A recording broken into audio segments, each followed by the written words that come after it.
السلام عليكم واهلا ومرحبا بكم في مطبخ وصفاتي. اليوم ان شاء الله غنحضر معكم محبوبه الجماهير اللي هي حلوه الكوك اللي كيعشقها الكبير والصغير. غنحضروها ان شاء الله بعجين سائل وبطريقه سهله وسريعه اللي غنحتاجو فيه غير حبه ديال البيض، وغنحضروها بدون طابع يعني بدون مرشم ولا فرن، كتجي هشيشه وكتذوب في الفم. وبصراحه يا احبائي واخا نعيا ما نشكر لكم في هذه الحلوه هذه حتى غتجربوها عاد غتحكموا عليها. ما نطولش عليكم بزاف، قبل ما ندوزو الوصفه ديالنا ما تبخلوش عليا بلا لايك ديالكم باش دائما نبقى نبحث على الوصفات الجديده والمميزه. وكذلك الا كنتو كتزوروا القناه ديالي لاول مره، مرحبا بكم في مطبخ وصفاتي. اشتركوا في القناه وفعلوا جرس التنبيهات باش توصلوا دائما بكل جديد. وكما تعودنا دائما قبل ما نبداو اي وصفه ما ننساوش الصلاه والسلام على رسول الله. اللهم صل وسلم على سيدنا محمد وعلى ال سيدنا محمد. اطبخ عليكم مع المقادير وكيفيه التحضير. بسم الله على بركة الله. في الوصفة ديال اليوم ان شاء الله غنحتاجو فيها بيضة واحدة اللي من الافضل تكون هكايا بدرجة الحرارة ديال المطبخ، اللي غنضيف عليها كاس قال 4 ديال السكر ما يعادل 112 غرام. كذلك للتنكيه غنضيف واحد الكيس ديال سكر فانيلا من وزن 7 غرام وواحد القبيصه ديال الملح. وكنطربوا المكونات ديالنا مزيان غير بالطراب اليدوي حتى كيذوبوا داك الحبيبات ديال السكر. كما يمكن لكم ديروا هكايا غير شي ملعقه ولا شي شوكه وكطربوا بها، يعني اللي متوفر كنقضيو به.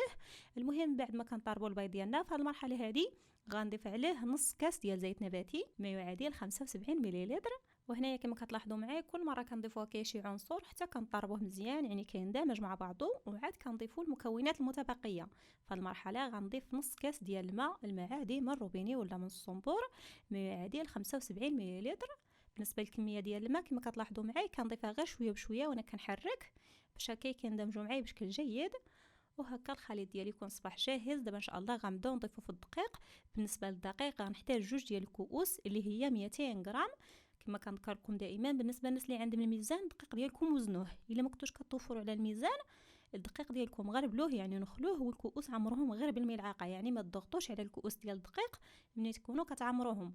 ودائما يا احبائي بالنسبه للكميه ديال الدقيق فهي كتبقى على حسب الخليط، لان دائما كيكون كاين الاختلاف اما في النوعيه ديال الدقيق، كاينه اللي كتشرب وكاينه لا، وكذلك في الحجم ديال البيض. لهذا انا كنقربكم غير من الخليط شي شويه، والفرق راه ما كيكونش بزاف، يعني تقريبا هكا واحد الملعقه ديال الدقيق زايده ولا ناقصه. المهم بالنسبه للقوام ان شاء الله غتشوفوا معي في الاخر.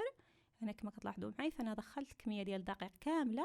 وبالنسبه لهذا الخليط هذا خصو يكون ثقيل شي شويه، يعني كنهزوه كيا بالخلاط كيبقى مرسوم كما كتلاحظوا معي، يعني ما كيهبطش سائل، كيبقاو كيا الخطوط باينين. المرحله هذه غنضيف 2 ديال الاكياس ديال خميره الحلويات ولا البيكنج باودر، كل كيس كيزين 8 غرام.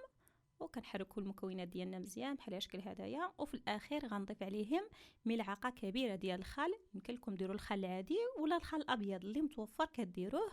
وهذا هو الخليط ديالي صباح جاهز كما كتلاحظوا معي.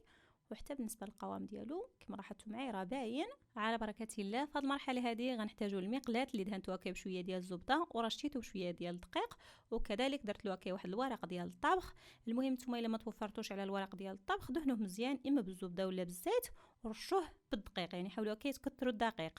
ودابا ان شاء الله غندوزو باش نطيبوا الكيك ديالنا. في هذه المرحله هذه بالنسبه للشعله خصها تكون عندكم مهيله لاقصى درجه باش هكا الكيك ديالكم يطيب وما يتحرقش معكم. وبالنسبه للمده ديال الطياب فهي غتاخذ معكم من 25 دقيقه حتى ل 30 دقيقه.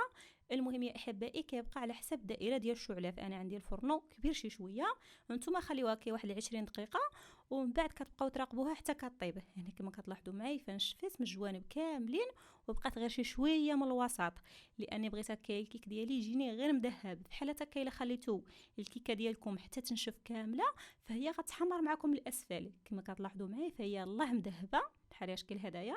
وبالنسبه للكيك ديالنا كما لاحظتوا معي يعني كنغطيوها كي بشي مقلاة ولا بشي صحن اللي متوفر وكنخليوه يطيب على خاطرو. اهم حاجه كنرجع ناكد لكم عليها هي الشعله.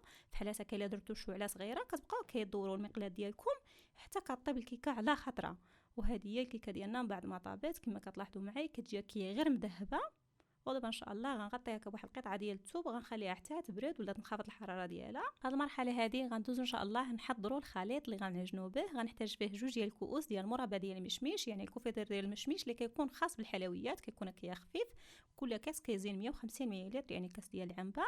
وغنضيف 2 ديال الملاعق كبار ديال الجليكوز، كما لاحظتوا معي الجليكوز ديال الحلوه.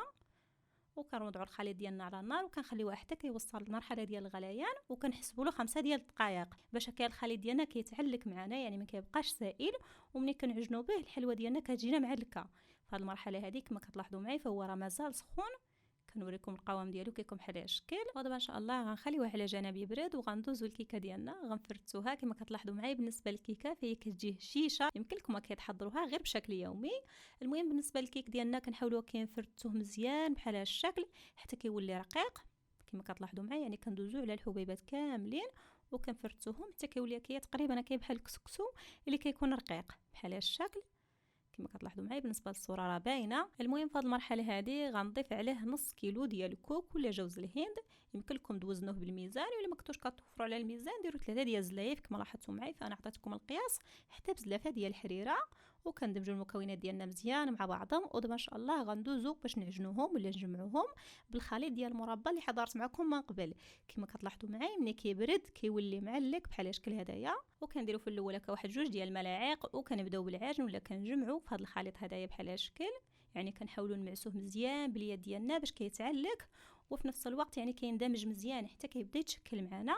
بالنسبه للكميه ديال الخليط فهي كتبقى على حساب الامتصاص ديال الكوك وكذلك ديال الكيك. يعني كتضيفوه غير شويه بشويه حتى كيبدا الخليط يتشكل معكم. واهم حاجه في هذه الحلوه هذه هي تمعسوها مزيان باليد ديالكم. كما كتلاحظوا معي فانا درت هكايا اليدين ديالي بجوج وبديت كنمعس باش هكايا المكونات كيدخلوا في هذه الحلوه مزيان. يعني داك الكوفيتير ولا المربى اللي درنا كيندمج مزيان في هذا الخليط هدايا. المهم يا احبائي كما كتلاحظوا معي كنضيف غير شويه بشويه حتى كيبدا الخليط يتشكل معي بحال هالشكل هدايا. يعني يمكن ليا كنشكلو كويره ولا نشكلو كما حبيت. هذاك يعني من الخليط ديالنا صباح جاهز. دابا ان شاء الله ما غنزيدوش وكنبداو كنشكلو في الحلوه ديالنا بحال هالشكل هدايا. بالنسبه للحبه كيبقى على حساب الذوق ديالكم، الا بغيتوها كيديروها كبيره ولا صغيره كما حبيتو. كنكوروها ومن بعد كنبسطوها شي شويه، يعني ما كنخليوهاش هكايا دايره بحال الشكل هدايا. وهكا غندوز ان شاء الله على الحبات اللي عندي كاملين. كما ذكرت لكم بالنسبه للقياس كيبقى على حسب الذوق ديالكم. وهذه هي الحلوه ديالنا بعد ما شكلتها كامله. كملاحظه بالنسبه للحلوه كما كتلاحظوا معي بعد ما كنشكلوها كنغطيوها بواحد القطعه ديال البلاستيك باش ما تنشفش معنا. وفي هذه المرحله هذه غنحتاج لواحد 150 غرام ديال الشوكولا البيضاء اللي ذوبتها في حمام مائي، يعني ما ضفت لها حتى اضافات غير ذوبتها. وكنجيبوا هكايا الحبه ديال الحلوى وكنحطوها هكايا على الفرشيطه ولا على الشوكه وغير كندهنوها. يعني كنحاولوا نديروا لها واحد الدهنه خفيفه. المهم بالنسبه للطريقه ديال الخدمه راه باينه كما كتلاحظوا معي. وكندوزوها في الكوك ولا في جوز الهند بحال هالشكل هدايا. وهذه هي الحبه. حاولوا هكايا الحلوه ديالكم اللي تكونوا كدهنوها ديروا لها غير دهنه خفيفه، يعني ما ديرولاش بزاف باش ما تجيكمش الحلوه كامله بيضاء. يعني حاولوا كيدهنوها غير شي شويه باش كتبقى هكايا داك اللمعه ديال الحلوه، يعني كتبان هكايا بحال اللي مذهبه، يعني ما كتبانش كامله بحال الثلج، يعني كتبان كامله بيضاء بحال الشكل هدايا. المهم يا احبائي غنستمر بنفس الطريقه حتى غنكمل الكميه اللي عندي ومن بعد كنديروها كيف شي كويغطين ولا كتحتفظوا بها كما حبيتوا. انا غنديرها في هاد الكويغطات هادو بحال الشكل هدايا. وهذا يكون الشكل النهائي ديال الحلوه اللي حضرت معكم اليوم ولا محبوبات الجماهير. يعني كما كنعرفوا بالنسبه للحلوه ديال الكوك اي واحد كتسولوا على الحلوه ديال الكوك كتلقاه كيعشق شي حاجه سميتها الكوك، وانا واحده من المحبين ديالها. وإلا كنتو بحالي خليوها لي في التعاليق. بالنسبه للحلوه ديالنا فهي كتجي معلكه وكتجي لذيذه بزاف. نصحكم تجربوها. حلوه سهله وسريعه في التحضير ديالها، واهم حاجه المكونات ديالها بساطين. وكما عودتكم دائما ضروري نحل معكم الوصفه باش تشوفوا الشكل ديالها من الداخل. كما كتلاحظوا معايا بالنسبه للحلوه ديالنا فهي كتجي معلكه وكتجي شيشه بحال هالشكل هدايا.